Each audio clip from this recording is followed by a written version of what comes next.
magluluto naman tayo. Ito, asukal. Sapin-sapin ang lulutuin natin. Ayan. Lord's Tree.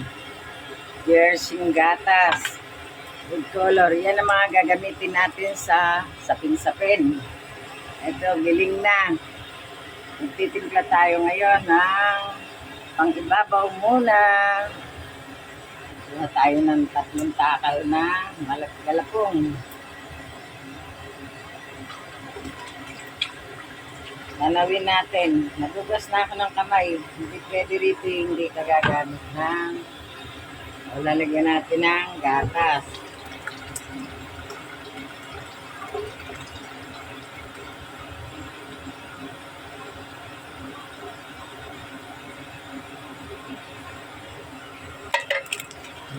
Sweet powder. Yan na, hindi na tayo gumagamit ng gata. Ang ginagata na lang natin yung bukayo. Ang timpla niyan, 1 kilong malagkit sa kalahating bigas. Ginabad natin kagabi, giniling ko ngayon. Maganda daw kasi pagbabad na babad. Pwede rin naman 1 oras lang.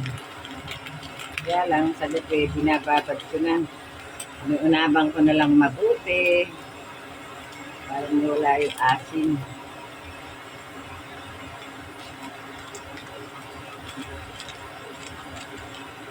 Okay.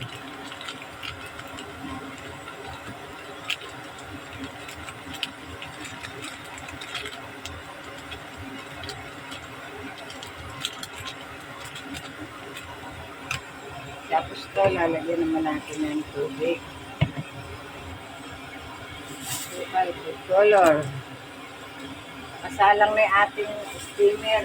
Hantayin na natin minute. Ito, 1 kalahating segunda.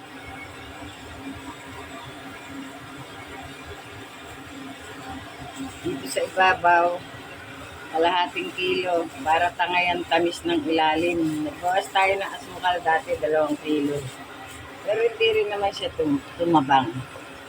Ayan. Ang ibabaw to, dagdagan natin ng konting tubig. Ito naman yung pang ilalim na sapin-sapin. May anis to, sinama natin sa giling para malinamnam.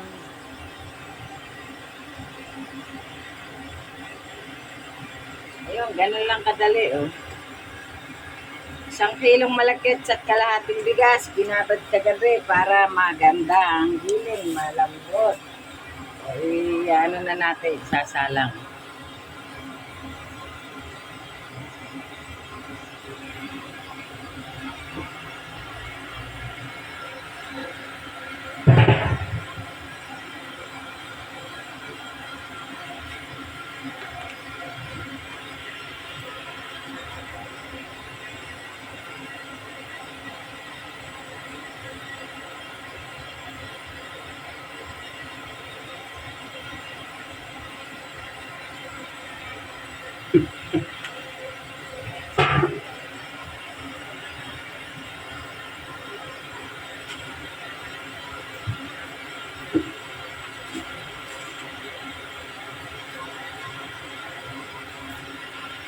Karang 1 oras at 1 oras at 15 minutos, titingnan natin yung kung luto na yung ilalim, tsaka natin ilalagay yung ibabaw. Kasi pag nalagay nyo ng hilope, ilalim yan, hindi na maluluto ilalim, pero maluluto yung ibabaw. O, sige na.